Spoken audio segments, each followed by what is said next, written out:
Okay. Oop. Wow. Hello, hello, hello. Check, check, check.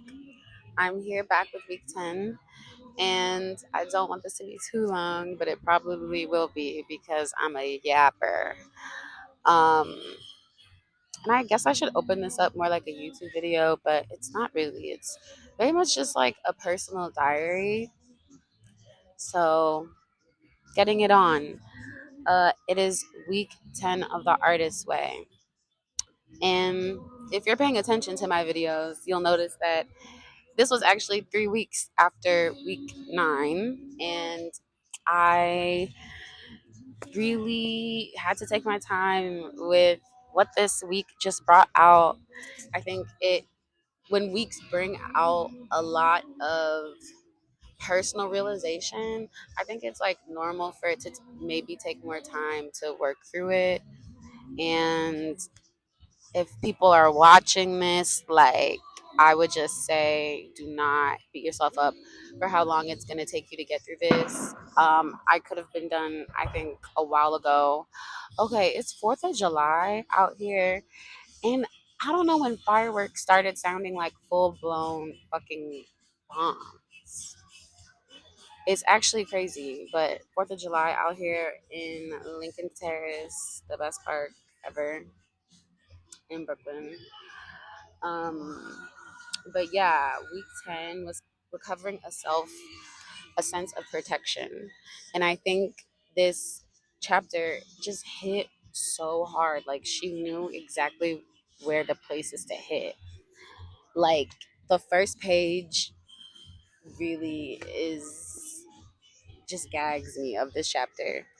Because first she's talking about God and energy and how God is energy flowing through you, and then she talks about how we sometimes try to block that energy because it feels intense.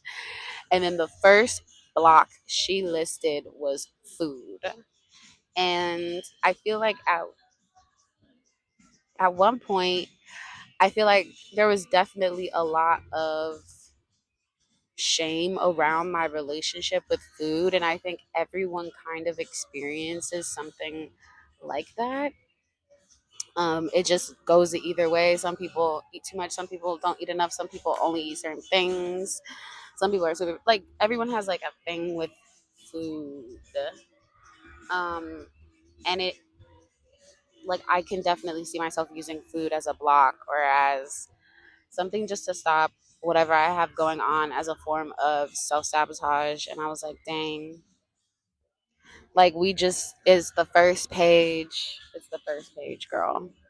So that was like hard hitting. And I think that after reading this chapter and doing the assignments and really thinking about what it means to protect myself energetically and creatively, it just naturally brought up like so much. And it made me like go, okay, I need to create a private artistic moniker so I can do stuff privately and artistically, because that was also a part of the lure of being an artist. Like, I don't need everyone to know what I do all the time. I just want to do stuff and I want people to know, but it's like not necessary for me to always be a part of it. So if I need that to protect myself and that makes me feel stronger as an artist, do it. Mm-mm-mm. And I think also protection can be physical. I like got a very strange reading, but it was very accurate. And I realized, like, whoa, my home is a really important place to me. And then when I started to listen to, I think I mentioned this podcast already, Ghost of a Podcast. I won't stop talking about it because Jessica Lanyadoo, along with Julia Cameron, their combination, these Anglo-Saxon women are doing it for me. Um, like, I don't even know if that's correct. Jesus. Um, like, I listened to the podcast and I learned a lot about some of my placements in astrology and how specifically the areas of communication and home are very sensitive to me. And if those things are kind of like out of whack, then, I don't feel protected by myself. And it's crazy that this also self protection is, yes, also protecting yourself, but also protecting yourself from yourself. I have to try to protect myself from myself and from those habits, that are not that helpful. And it was really good to reframe a lot of my habits and motivations. I think this really helped me reframe my motivations, because I am fierce about protecting myself. I've always thought that I am my own protector and I could really handle myself, but that's, external. Like, you also have to internally protect yourself. Like, there isn't always an external threat around you.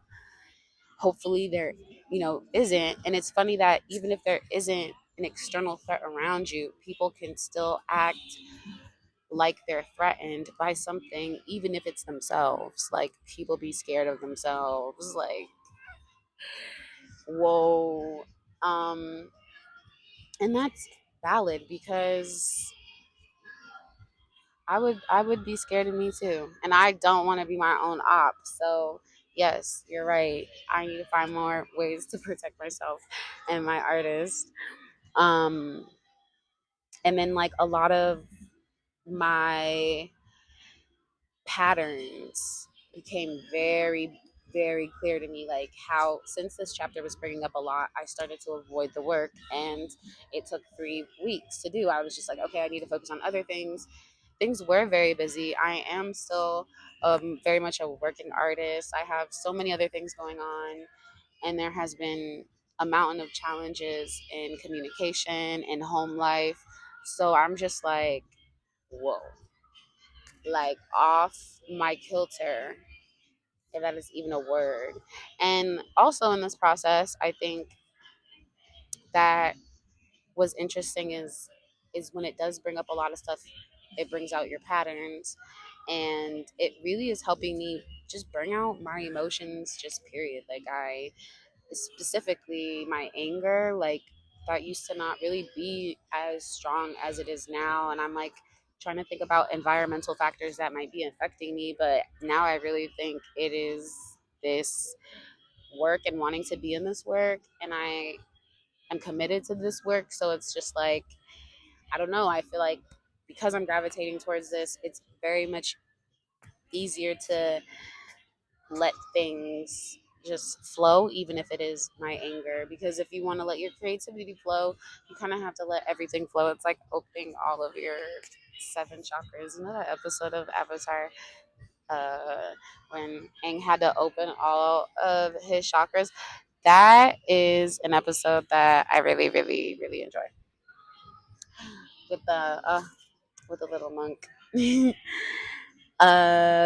So yeah, this just taught revealed a lot of my patterns, my habits, especially kind of the avoidant destructive ones.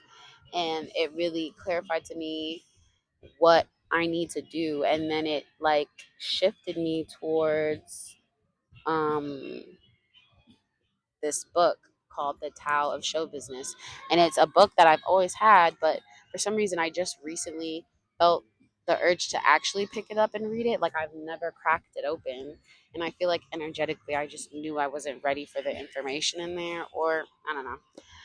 I don't know. But after getting to this process, I felt like I could open that book, and that book is really good if you are a creative and you just really want to start mapping out, like, your goals, but you just need something more specific. Like, I think this book is a lot more spiritual, and it helps you really unlock a lot of blockages. But